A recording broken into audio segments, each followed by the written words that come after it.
Hello, this is a prepaid collect call from the weaker vessel.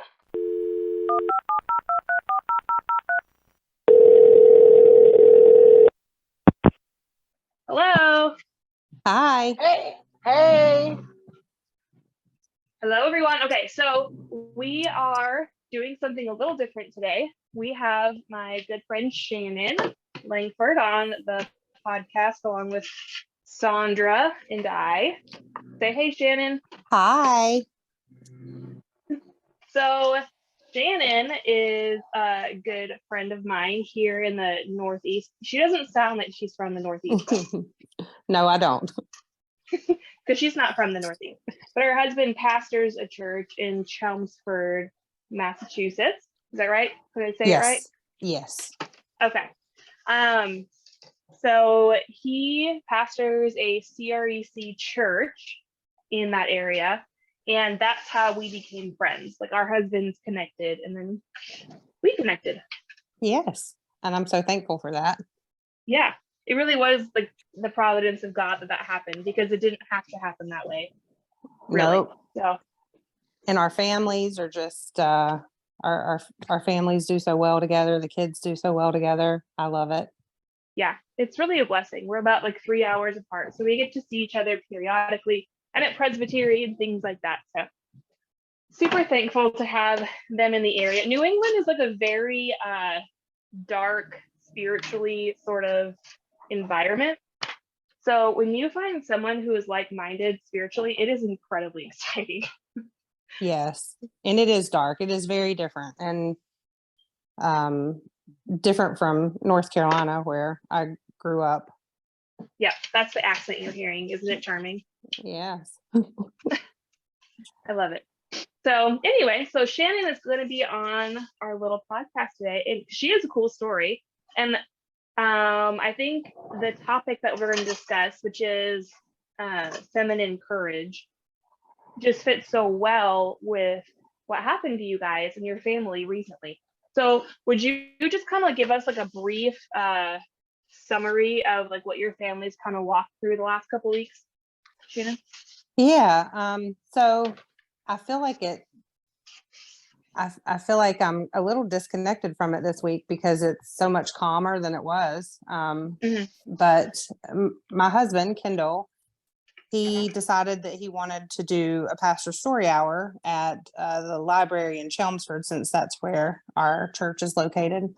And it was in response really to Michael Foster and like Dale Partridge and Kirk Cameron. They have done it as well. But he, his purpose of that is just, and all of that is in response to the drag queen story hour. And, the thought is, well, Christ is Lord over our life all of the time, not just on Sundays. And so bringing our faith into a public square was important. And, really the sad thing is, why did it take us doing it in response of something that was negative? Yeah. But so in that he decided to do that and book a room and at the library, and then he announced it, and it kind of happened really quickly. It was just like, hey, would anybody be interested in this? This is what we're going to do. And he got some good feedback, and the library had given him the room, let him reserve the room. And then then the comments started coming, and I don't even think that we were aware of it. There were a few of them. Yeah, there were. Somebody had texted and said, oh, we're so sorry, all the negative response that you're getting and the things that are being said about you. we were both laying in bed, and Kendall's like, what are they talking about? And I was like, oh. So that opened up the door to, I guess, people had seen it on the library page, and it got a lot of publicity very quickly. Like overnight, it was really pretty crazy. So then the library basically said that they had posted something stating that we, had a right to be there, that our beliefs weren't the beliefs of the library, but that legally, we could be there. Mhm. And we were like, okay, that's good. And then before you know it, they canceled the event, and all that happened basically within like a day. Yeah. So that MFI, which they were great, Massachusetts Family Institute, they do great work here in the state, and they had reached out to Kendall. They had heard about it, and we had a couple of local churches that had seen it and heard about it, and just the response that Kendall got from people just sending an email or a text saying, hey, we're praying for you, this is great what you're doing, or our church is praying for you. That was encouraging. But MFI had reached out and said, hey, are you having any trouble? And Kendall was like, no, the library's been, good to work with, and we haven't had any trouble. And I think Kendall said it was like 5 minutes of the library, of him getting off the phone with MFI, the library canceled the event. So Kendall called him back because they said, call us back if you have any trouble. So Kendall called back and said, yep, they canceled. They talked about it. Kendall retained them as legal counsel based off of, because of the work that they do. They were willing to go to bat for this because it was they wrote up a demand letter very quickly. I mean, they were very proficient, and they have a really good post too on their website that explains kind of what happened. And they gave the library a demand letter and contacted them, and they contacted, I guess, the city manager, attorney, or whatever that looks like. And I think that night at 11:30, we got an email stating that the event was back on. So this was Thursday, and the event was that Friday. So literally, like from Wednesday and Thursday, it was crazy. And then we heard about they reinstated the event on Thursday night about 11:30. And so was it like a matter of like 72 hours, before like from beginning to end, all this craziness ensued? I think so. I mean, the best I can recall, I think it was like a whirlwind. I know I was texting you and updating you, and I was just like, this is crazy. Yeah. I know. I was asking Erica, what's going on now? And she's telling me. Yeah, it was, It was a lot. crazy. So that was in the basically end, what it was. So in the end, he was permitted to do the event. He was able to do the story hour at the library, pastor story hour, but it took legal getting involved. Yes. And, the reality is we didn't have the finances to retain legal counsel, and who would? Right. So thankfully that we have organizations such as this that are willing to go to bat for these things. And, they, it was a First Amendment issue violation. Yeah. So, but I'm assuming the library just thought we would do what most people would do and just say, okay, our event's canceled. What can we do? Maybe somebody would, eventually get some time, but we, I think that was what really got us in, was standing up for our constitutional right to be there.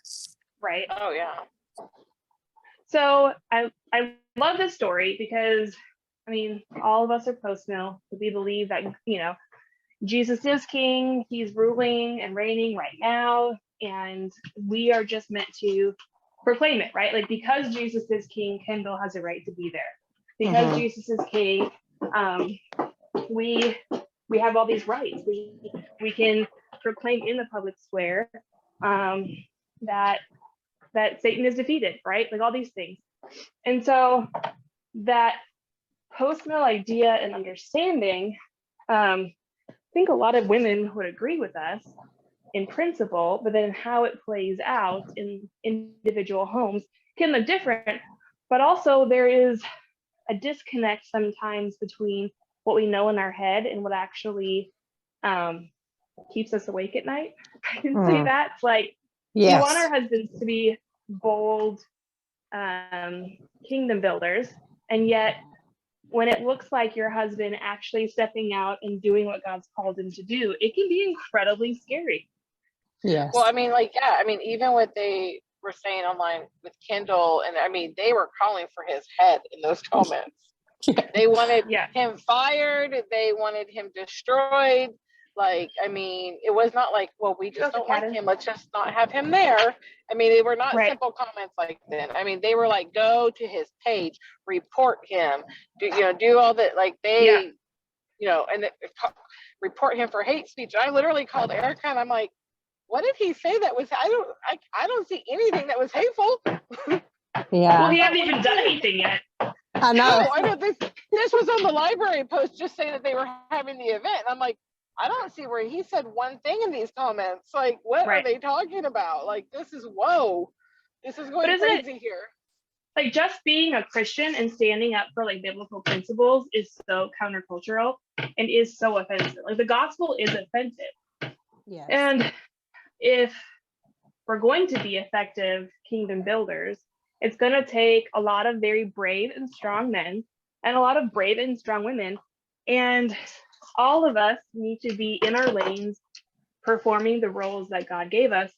And feminine courage, this is the topic I really wanted to get into, because I feel like it looks very different, right? Like, God did not call you, Shannon, to go to the library and take on the LGBTQ community. Right. God gave you a different role in all of this, and it is still courageous. It still took courage to pray for your husband. A lesser woman would have just said, babe, please, can you just like let it go? They said no, let's just be done with it. Yeah, people are calling, or they're calling for your head here, they're calling for your job, like, especially I think in America, because like in America we're so used to being comfortable for the most part.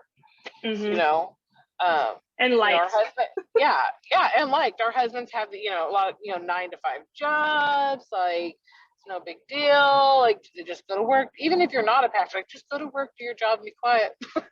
Right. Wear the stupid rainbow pin if you have to, but just I don't want you to get in trouble.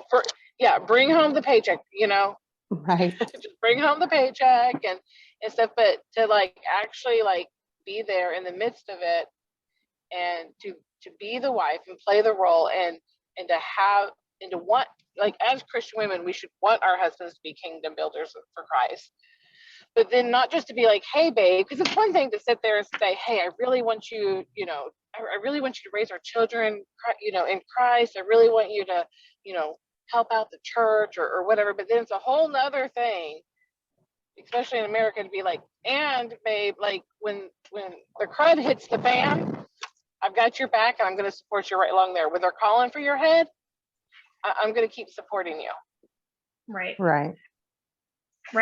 And I had a stint in Canada where there were similar issues that kind of happened, and there are pastors' wives that are not as supportive, and I witnessed many of them cave under the pressure and sort of like, literally even beg their husbands, please don't do this. Please, can we just close the church? Please, can we just, like, I'm so stressed about this. I can't handle this kind of pressure. It's giving me anxiety. And husbands, sometimes will acquiesce to the fear of their wives. That's a real temptation for men, Well, and women have, we have the ear of our husbands.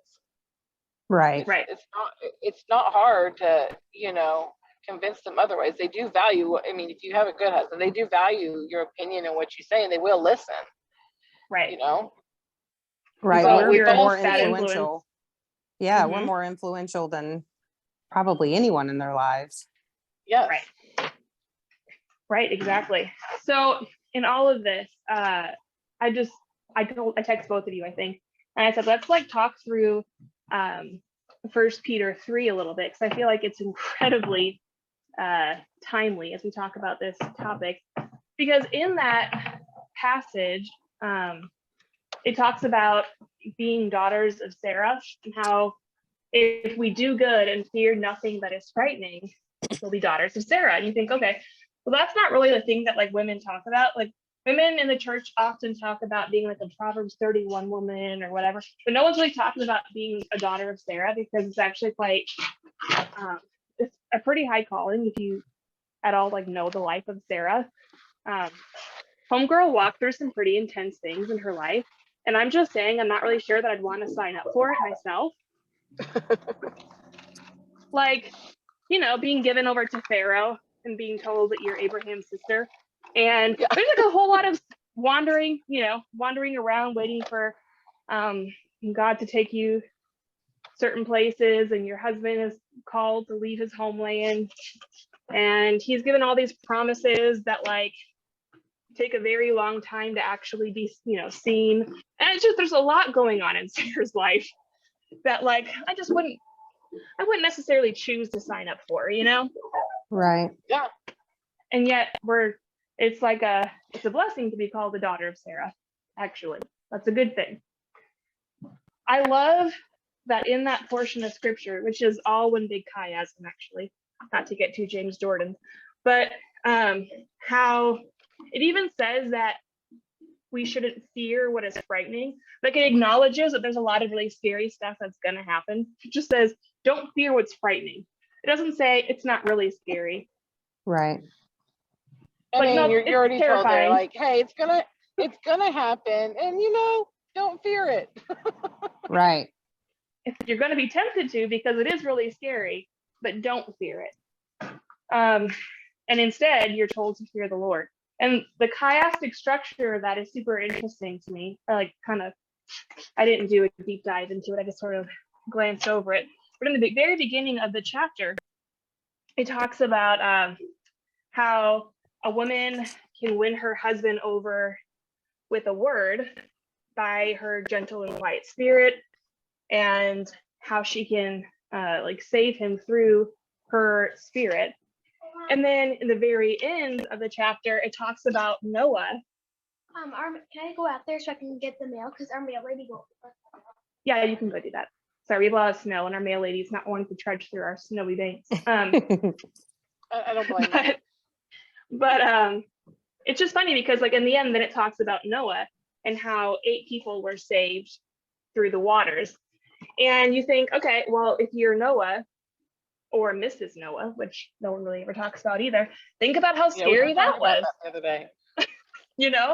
Imagine being Mrs. Noah, where your husband, like, we know that he was mocked. Like, that's part of the story. We know Noah was mocked. And it took him years. What was it, 120 years? Is that what it was? I don't even remember. Is it 120 years to build the ark? I mean, it was a long time. We know that. Yeah, I don't like remember either. I feel like it was a very long time. Whatever it was, it took a very long time to actually like manifest the things that God told them were going to happen. And had to be terrifying. For 120 years, your husband is being ridiculed and mocked and called a fool and all these things. And then along comes this massive flood, and guess who's saved? The people who feared. I mean, can you imagine going shopping during those times? Like her, she goes to get, whatever she needs for market or whatnot. People being like, hey, there she is, the woman whose husband's building an ark, Right. 20 years or whatever. Like, I mean, it couldn't have been easy. I mean, I'm sure over time she was just like, whatever, get used to it. But you're just sitting there. Well, he said this is what God told him, so we're gonna go with it. And there had to be a level of trust in God and of trust in her husband, and a faith, a strong faith there that just was like, you know what, this is what we're going to do. This is what we've been called to, and I'm not going to sit here and whisper in my husband's ear, this is stupid, don't do it, just everybody's mocking you, like you look like we've been doing this for 115 years and nothing's happened. We just move on. Right. Right.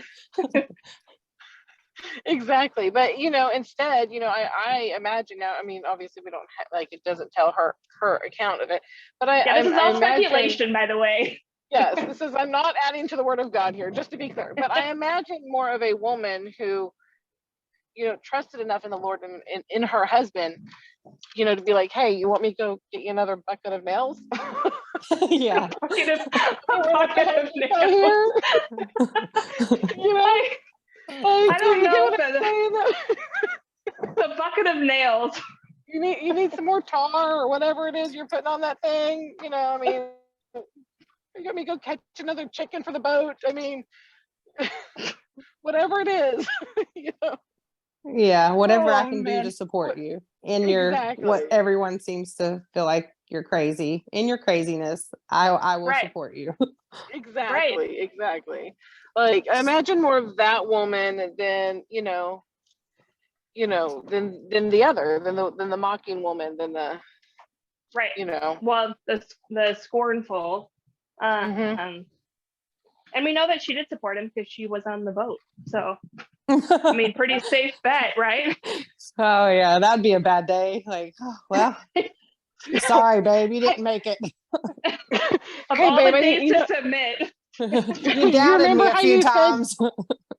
You remember how you said you'd pick me up a bucket of nails? I need you to go get that now. Oh, that's so funny. As the door closes. Right. That'd be horrible. And it's so we have like all of these examples of like what it looks like to be courageous and brave as a woman, and it looks different than what a man does and is called to, but it still takes a whole lot of courage and a whole lot of bravery nonetheless. And it's in contrast, I think, to like the feminist movement, who says you can do anything a man can do. But like I can remember like you and I having a conversation, Shannon, as everything was happening, just like, of course you were nervous. Like none of us are claiming that like if you are a Christian woman, like you'll never have an anxious thought, or you'll never have a fear. Of course you will, of course. And it literally says that it's going to be scary. And that's when you say, but I have to obey God. Like I have to support my husband. I have to submit to my husband. I have to be the gentle and quiet spirit here, because that's what God's called me to do. I'm going to pray for my husband. I'm going to love him. I remember Shannon, you saying, I'm going to take my husband a drink. and like that's how you loved him. You were like, okay, I know that he's probably a little nervous too, so I'm going to show up. I'm going to love him. I'm going to bring him this little alcoholic beverage and support him and be there for him. And that is feminine courage. How can I minister to my husband in this hard time, rather than being a weak-willed woman who is just a whiny little fusser who is going to, make the situation even harder for her husband by whining and fussing, being anxious. Does that make sense? Yes, absolutely. That's feminine courage. And regardless of whether or not your husband is a pastor, obviously, like our husbands are a pastor. Sondra, your husband is a soldier. In the world, whatever it is that our husbands do, whether they're farmers or engineers or accountants or whatever, there's going to be a time when faithful kingdom building men are going to be faced with persecution. Right. And that even talked about in First Peter, when people make accusations against you. The thing in those moments is not to get flipped out and get outside of your mind. The thing to do is to get into God's word, surround yourself with godly counsel. And it even talks about in First Peter 3 how when people make evil accusations against you, that your good conduct and your good speech is actually going to make them feel ashamed. And I love that, because that isn't the natural response either, is it? Like when people are hurling insults at your husband, right? Let's say if your husband's an accountant and he refuses to, I don't know, wear the gay pride pin in the month of June or whatever. And all of a sudden, everyone in his office is saying things like, well, he probably launders money, or he's probably a terrible accountant, or he probably whatever, right? Makes up all these wild accusations. And you're going to have to go to like a business luncheon or a picnic or something with him. And you just want to show up and punch all those people out and say, how dare you? My husband's awesome. And, you're blaspheming the word of God by wearing that pin and supporting this move. Rather than doing all of that, which is the natural response, what we ought to do is show kindness and love. And by doing that, it actually makes them feel shame. It's like, so in God's economy, the natural response to protect and to fight and to take on masculine virtues, I guess you could say, is the wrong way. Actually being feminine and soft and kind is the way to win and is the way to manifest feminine courage. Does that make sense? Yes. Yeah. No, We're yeah, not meant because to I be mean, scrappers, ladies. We're not meant to be scrappers. Right. like the sloppy fight, I always think of that. I'm when I not think saying we girls wouldn't be fighting, good at it, the because sloppy fight. you know what? Truthfully, if the three of us ever had to throw elbows like we were in a dark alley, I feel like we could probably get pretty far. But what I'm saying is that may not be what we should be doing. You know what I mean? We don't have to go out and be like the fighters. Like that's our husband's job, right? They're the ones who are charging the gate, so to speak. Girl, you don't gotta tell me. My husband's in the military. You know how many times I've offended women when I've met the wife and I've been like, yeah, I don't think women should be in the military. And then they're like, oh, I used to be in the military. And I'm like, oh, sorry. Still think you shouldn't have been. Yeah. You're talking to the wrong woman. I ain't no scrapper. I'd be over there huddled in a ball. Save me. Well, one of the biggest things for me walking through this recently was just reminding myself that that, like you said earlier, even the Lord wasn't calling me to go to the library. So often I love my husband, and there's the gentle and quiet spirit is not something that I just naturally have. It's something that the Lord continues to refine in me. So when things like this happen, and nothing like this has happened before, I mean, mischaracterized, and I'm a justice sort of person. Like it doesn't seem fair that someone would say something that isn't true. And I want justice in that situation. And then I have to, I have to remember that when we're doing the Lord's work, whatever that looks like, especially in ministry, but, whatever that looks like, we're going to have pushback from, we're going to have spiritual attacks. We're going to have things that we have to go up against. It's not going to be fair. We're not getting our justice here. And just reminding myself that my call is I'm called to support my husband and submit to him and to his leadership. And he loves me. And when I'm anxious, it makes him more anxious. And, if I'm questioning, are you sure we should be doing this? Because I went on an emotional roller coaster because he's in his compartment. He's thinking, I am going to go read to children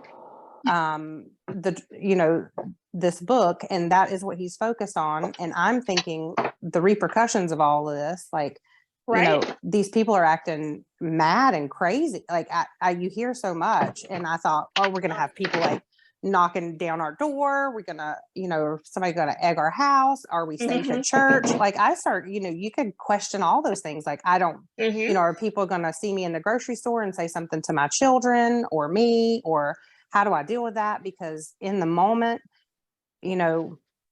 I would definitely need to pray to hold my tongue. Like, so there's things that I thought through, and I had to just go back to, I need to let him handle this. And the best thing I can do is not take those things to him. He can't do anything about my anxious thoughts. Only the Lord can. So not that we don't share with our husbands, but, I really just I tried to leave it at the cross. I did share with you and a couple of other friends that I was talking to, and I was able to talk to him, but I really just tried to support him, and that's what I tried to do. Like, what can I do to support you, and pray with him. And my call isn't the library; it's you. You didn't want to be the negative speech in his ear at the same time. Right? Exactly. You wanted him, let him go to battle. Yes. And how can I support you in your battle? I need to, I'm a supportive role for you. And that was helpful for him. And he appreciated it. Even as we talked about things afterwards, he appreciated the way that I supported him. Right. Because husbands want us to be proud of them, right? They want us to say, we're proud of what you're doing, and we're here to support you, and we're not going to question it. And honestly, if they fail at whatever it is that they're doing, then the Lord's going to use that, and we have to remember that. And as women, we like our control, so that sometimes is not something that's easy for us. Right. Well, and believe it or not, they actually know when they fell. Right. They exactly. actually know when it didn't go as planned. Right. Whether we tell them or not. It's not the same thing, but I think this might be like a helpful analogy. So when Grant was in the Army, he was airborne, and he would do jumps, like on Fort Bragg. And a lot of ladies would go out and like watch their husbands do these jumps. And it was like a whole family event. And I never did, like the whole time we were there, because I always felt like I don't want him to be up in the air thinking about me. I want him to be up in the air thinking about what he's doing. Just kind of seems like a safer option. Like if he's up there thinking, oh, she's down there looking at, watching me, and like I'm in his head, like I shouldn't be in that moment. Do you know what I mean? Yeah. He needs to focus on what he's doing. And I feel like that's not saying it's wrong if, you watch your husband jump out of airplanes, but I'm just saying, like, for me, that's how I felt. And it's similar in the situation where, like, when Kendall is facing all of this pressure, the last thing you want him thinking about is you. Does that make sense? Like, you don't want him worried about you. You want him actually thinking through and being focused on the task at hand. You don't want him to be the distraction. Yeah, you want him to do what God's wanting him to do, not be the one who's like, hey, actually don't do that. Right. He even said to me through this, he said, because we talked about, we talked, through things as we were going through them. But one thing, the difference, I always go back to men are like waffles, women are like spaghetti, because, I think that's a book or something, but it just rings so true to me, how we think differently. And Kendall, all the thoughts that I can have in a 60-second span, and many of them are emotional about my family, kids, or safety, like whatever, he's like, that would be crushing to me. Like I couldn't imagine battling with all of that. So it's a good reminder of, he needs to be in that compartment and just focused on that. And I need to focus on what I can and how I can support him managing the house and the kids and myself. And of course he's there if I need him. It's not to say we can't go to our husbands and say, hey, pray for me. I'm, fearful of this, or that we can't talk to them about something, but we have to be selective in that. And we're, there to support him in his battle, whatever the Lord has him doing. Well, there's a difference going to your husband and being like, man, this is a lot, and like stressing me out. I mean, are you feeling okay or whatnot?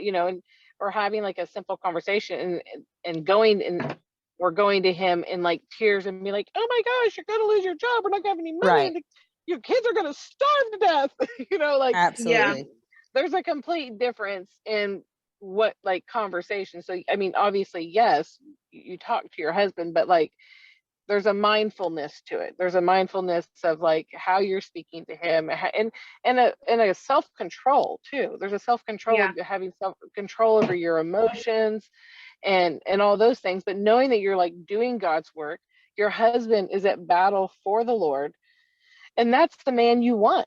You want the man that battles for the Lord and is more worried about doing God's work than in growing God's kingdom, because that's the purpose for us all.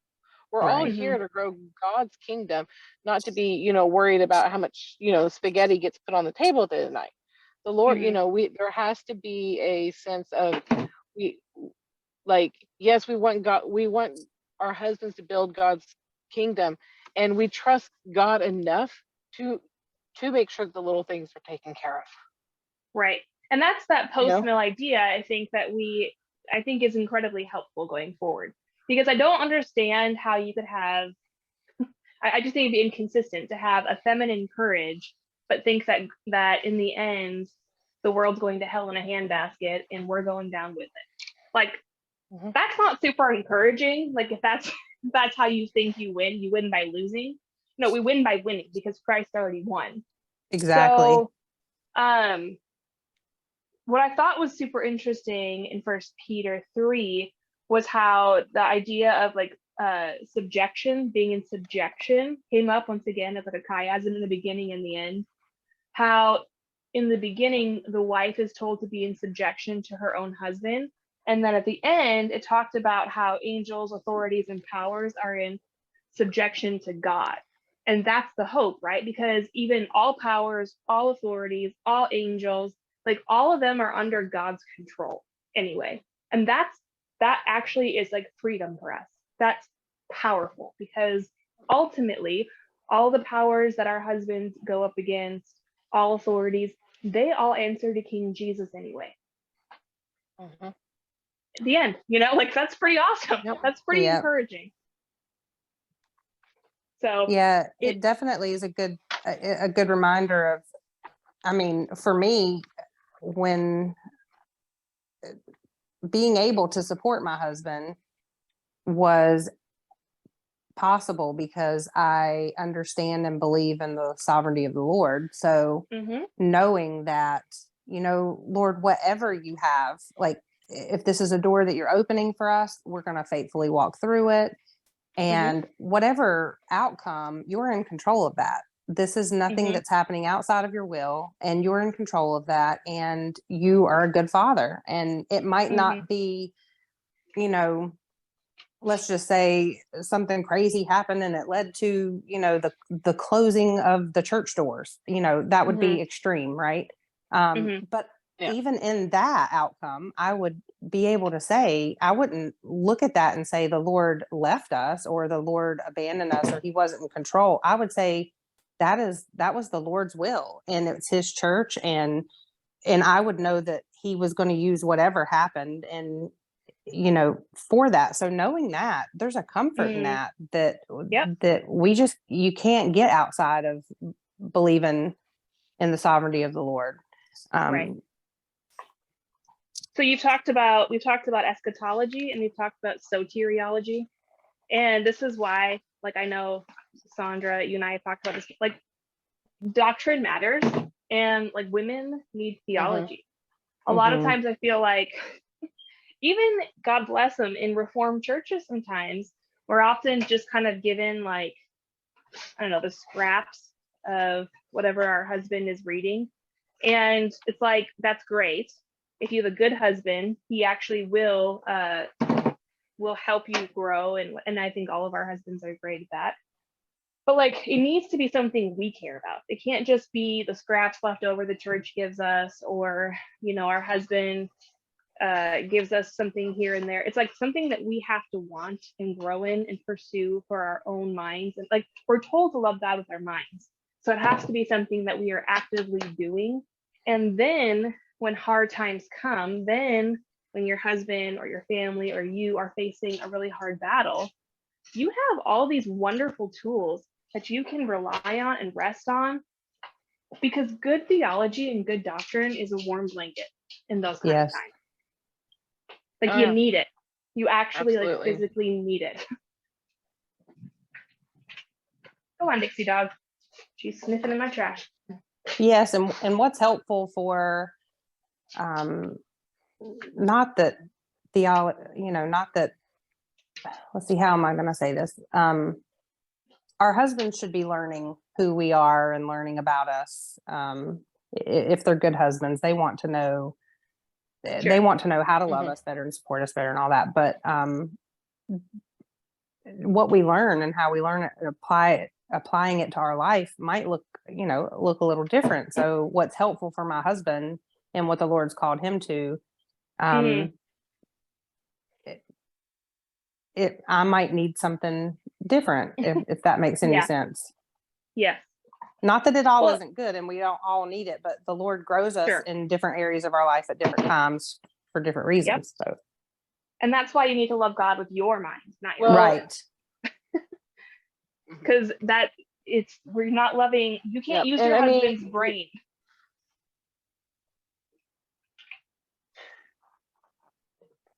Are you there? Yeah, I'm here. So many jokes I want to make right now, Erica. Make them. I mean, if you can. Oh, goodness. Shannon already knows you. She's like, if you can. I can't, Shannon. It's HIPAA right now. I'll tell you. Okay. I'll tell you off there. No, but I mean, well, and when you learn theology, I mean, even if you and your husband are, studying eschatology and you're studying post-mill or whatnot, but it affects every aspect of your life, whatever you're learning in theology.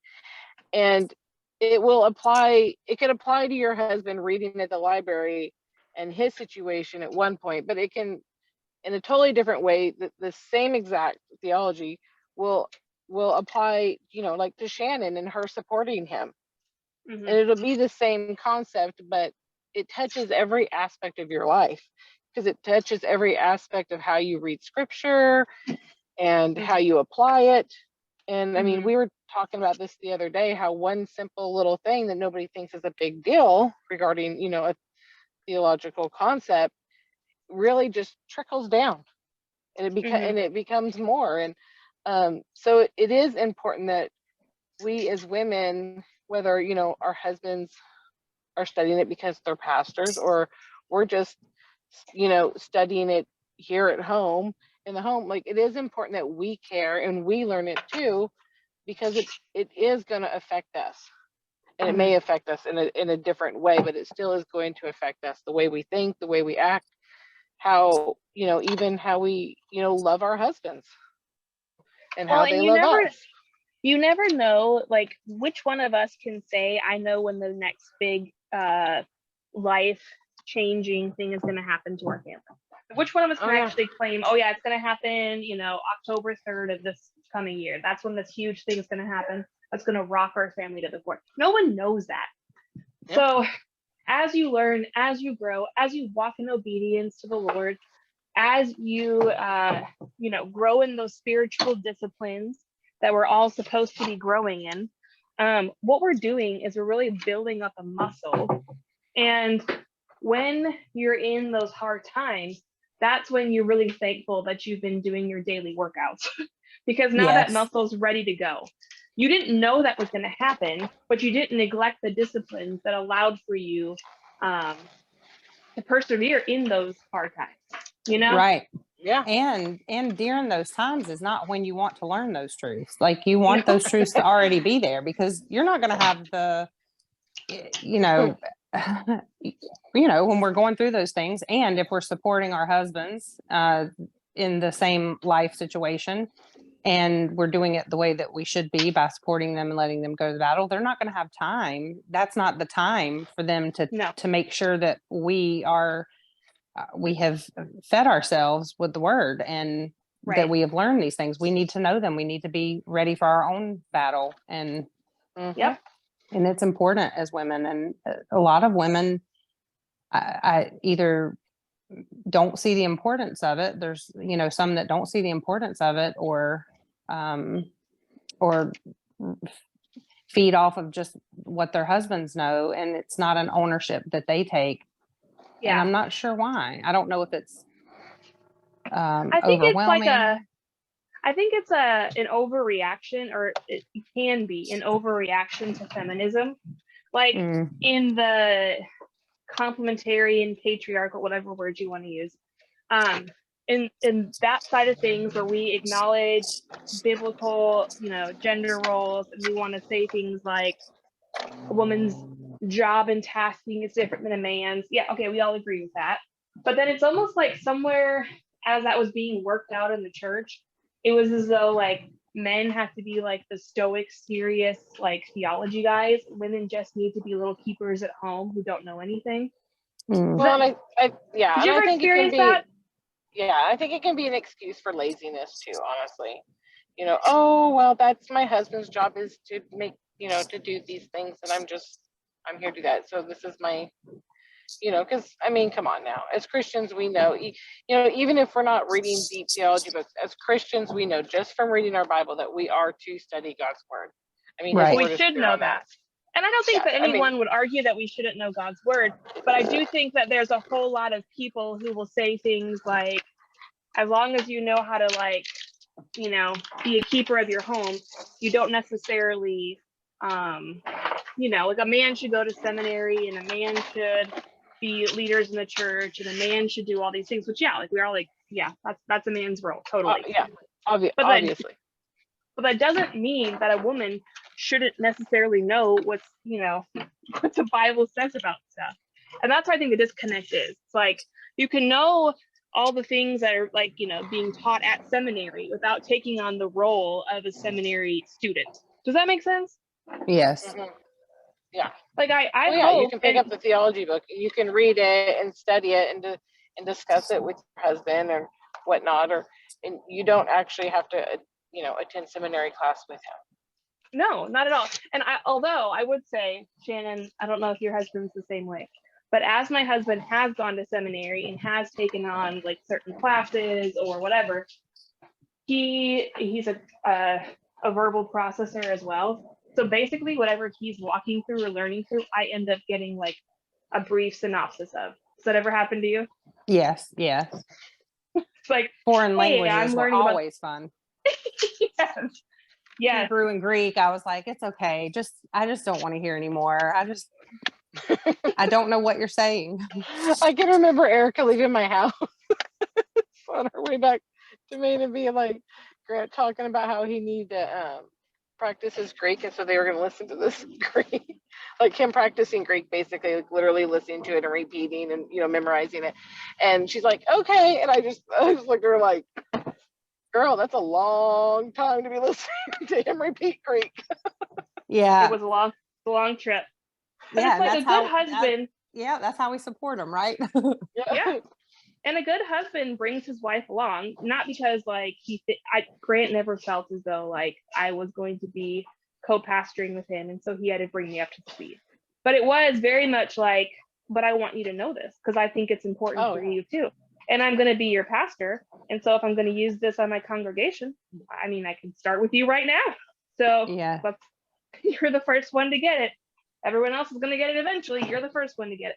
So it's like, I don't know. It's just a weird thing that happened. And I'm not at all advocating for women in seminary or anything like that. What I'm saying is we need to use our minds to love God, and we need to use our whole minds. And the time to start that was like probably 10 years ago, not, in the middle of a battle, like Shannon was saying.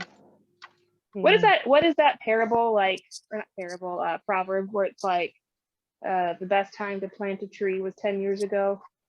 The second best time is today or something. You know what I'm talking about? No. Does that mean there's some parable? I think it's like a Chinese parable. It's like the best time to plant a tree was 10 years ago. Because then we're all into the fruit of it. We're all into the Jesus parables, the God parables. So just saying, there's wisdom in it. Erica's like, I'm more well-rounded. That's right. I don't even know if it's a Chinese parable. I don't know where it came from. Probably the bottom of like a Snapple cap, It's probably the Snapple parable. Anyway, plant the tree today because you didn't plant it 10 years ago. Someone out there knows what I'm talking about. If anybody has a picture of that Snapple cap, send it to Erica. Stupid. We're so stupid. You know that, right? I like Oh. Snapple. Well, have things kind of calmed down around your house, Shannon? Yeah, they have. We have Kendall has his next story hour book, so we'll see how many people. How was the turnout for it? It was good. Considering it was like, at midnight. Yeah. I mean, I will say that that I think had it been something that caught wind earlier, that we might have had more of a turnout. Of course, there might have been more protesters too. So I feel like we had about the same protesters out as we did people in, but we had a good group of kids. The kids listened very well. And honestly, I'll tell you, I walked into the library because Kendall went before I did, because he was going 30 minutes early just so he could get there and pray and just, like, where am I going, and meet where, what he needs to do, because we've never, gotten a room at the library. So when I got there, he looked like he was a nervous wreck. And I was like, Kendall, I mean, I immediately, because I hadn't seen him like that at all. He was very like calm, and no, this is like, he wasn't worked up about anything. It's like, no, this is what we're going to do, and I'm going to stand firm for this. And I mean, the Lord has really blessed me with a husband who is strong in that area, that he is willing to stand for God's word. But I saw him and he looked nervous, and I immediately was like, what's wrong? What happened? Like, what is it? What is this? Who is this? What? And he was like, I've never read a book to kids before. I was like, that's what you're worried about? Yeah. And I was like, oh, honey, I was like, you're going to be fine. He was like, what if I can't keep their attention? And I'm like, it's like, you read to our children. He was like, yeah, but that's, that's different. And I'm like, I get it. So that, so he did have a moment of weakness, and that was his moment of weakness, was so sweet, though. I can't do this. I mean, he's not worried about the protesters or anything else. He's like, the kids, what if they don't like my book? Yeah. He was just like, what if I can't keep their attention? And I mean, I was like, oh, that's nothing. Like, danger is over. Like, that's not but kids really are a tough audience. I mean, it's I true. think, I think he probably did have something to worry about, like, knowing that you're going to get up there, and what if kids are looking at you like they're bored, or start talking, or he just loses the crowd. Like, but he did good. And there were a lot of adults there, some that didn't have kids, and they came just in being supportive of what we were doing, and that was nice. And some from other churches. And some of the questions were, and there were protesters there. There was about 3 or 4 police officers there. So I don't know what it would have looked like had them not been there. I wasn't worried about us, but even though I saw plenty of comments about, I am so fearful of the library staff's safety. And I was like, what do they think we're going to do? Like, it was, it was don't be praying humorous. over them. Don't be praying over them. Could get dangerous in there. Right. And, it was kind of laughable at how they were. And also it made me think, they're serious. Like, some of those comments, those people were serious. They were fearful of us reading a book that really is beautiful, because it basically, there's 2 genders, and God made them both, and no matter which you are, is a blessing. So it isn't, that men are better than women, or something that the feminist movement would, and we had a couple people sit in that weren't, they were there to just see what we were doing. They were part of the protesters. And someone did come up to him afterwards and was like, this is not at all what I was expecting. And they had Wow. recorded it and asked if they could show the recording. And Kendall was like, yeah, that's fine. Now, but The more the merrier. right. There's always the chance of them splicing things, Sure. but what do you put it over in the Lord's hands? But no matter what, if they sat in that room, they heard that there's no mistake in who God made you to be. And that is a beautiful thing, that no matter who you are, you can rest in that, because you're either male or female. And whichever you are is good. And right. So I will say, isn't it funny how that's just offensive to some people? Like, just you saying that would make so many so upset. Yeah. Sad. It's sad. It is. And that's part of all of this is the heartbreak in where people are. And just just remembering that and praying for people. But yeah, the turnout was good, and the next story time probably won't get publicity. But we at least got on the books, which that's a wonderful thing. Yeah, I was wondering if they'd let you get put on the books again, or if they'd be like, oh, we're actually all booked up. Yeah. I think Kendall's doing Sophie and the Heidelberg Cat next, and probably another book as a backup. He was going to read 2 books last time, but he read in a way that while and this was another thing, I'll just add this, as the wife standing there watching him read to children. I know he's never read to kids. I don't know that he's ever been to a story hour at the library or seen people, read to kids in a group or anything like that. So I was sitting there in my way going, what is he doing? Oh no, is this going to go bad? And I was like, nope. My husband is doing what the Lord's called him to do. The Lord is in control of this. I am not going to be anxious standing here trying to shoot him looks like, no, don't do that or do this, or like, I just need to be supportive. And if he bombs this and kids get up and start running around, then he'll learn to do it different next time. right. But he did it really well. And he went through the book and he read a page, and he would, if it was a big word, he was like, well, what does this look like? And he was interactive. He asked the kids questions, and they all responded really well. And it was really good. So he didn't have time for a second book, but it was good. That's awesome. Yeah. Oh, well, I think that's so awesome. It was neat to watch all of it kind of transpire from afar.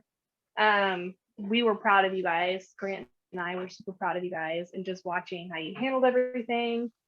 He had a couple interviews afterwards, right? I think one was with like Fox News, even like pretty big interview. Yeah. So he made a splash for sure. He did. He had several, and then he did last night. He did a webinar with MFI, and so people, I think he said like 40 some people were on, 45 or something, and they were able to ask questions, and some of the questions he said were basic questions, as in, how do you do this if you want to do this, or if someone wants to do a story hour like this, what's the process, and what was it like when you got there? What did you do? So very, just trying to understand what to expect and things like that. So I hope that was helpful for people. And he's had a couple of people reach out to him and say, how can I do this in my area? It's been beneficial. And, we will never know all the people that this affected. And that was something that we had to remember. And Kendall was like, not everybody would get the opportunity to have counsel in that support. And, someone has to stand for the things that we're doing, and that it's important not just for Right. us here in Massachusetts, but everywhere. Oh, yeah. That people stand up and do what we know is right to do and what we're able to do. So hopefully, I know that not even hopefully, I know that it was worth it, and in so many ways. Definitely. And Definitely. So worth it. And even just for your children, like you never know, like the seeds that were sown in your children, what your courage does for them, you know. What a cool thing for them to watch their dad and their mom walk through this. Because honestly, like, who knows what world our children are going to inherit. But this is so cool because he is being a great example to your own children, but also willing to engage in a public arena for the sake of other children. Yep. So that's pretty awesome. We're proud of you guys. Thank you. Yes, we are. Thank And I you for also y'all's have- support and prayers. I have a very exciting announcement. My chickens' butt feathers are growing back in. Oh, So praise Jesus. Did they lose their butt feathers? Oh, yeah. So you got to go We back talked and listen about to our last podcast. It was titled Butt Feathers. Oh my goodness. I have to go listen to that. About It was- Erica's chickens' butt feathers. It's the saddest thing looking at their sore little raw rear ends. The ducks are Listen. pulling their feathers out. I mean, this is they were doing that while I was issue. there. Yeah, it's mean. Yeah, this is an important issue today with the price of eggs. I'm just saying, we want those chickens to be comfortable. Oh, It's I know. true. Erica sent me home with some eggs when we went there, and I was like, this is such a blessing. Like, oh my goodness, what a blessing. I know, darn chicken eggs are ridiculously expensive right now. Sorry, I was just outside gathering eggs and I was like, oh, little baby feathers coming in. This is good. This is a good sign. We have chicken butt feathers, people. It's little things in life. That's what I was just gonna say. It's the little things in life. All Thank right, you y'all. Thank you I for gotta coming get- on and chit-chatting, Oh. Shannon. Well, Yeah. yeah, I'm glad I got to. Thank you guys for having me. Hope this was beneficial. Yes, I It was think it was a great encouraging. conversation. I thought it encouraging. I know we need to do this more often. Alrighty. I'm up for that. You Well- let me know. Well, we'll talk to you guys later. All All right. right. Bye. Bye.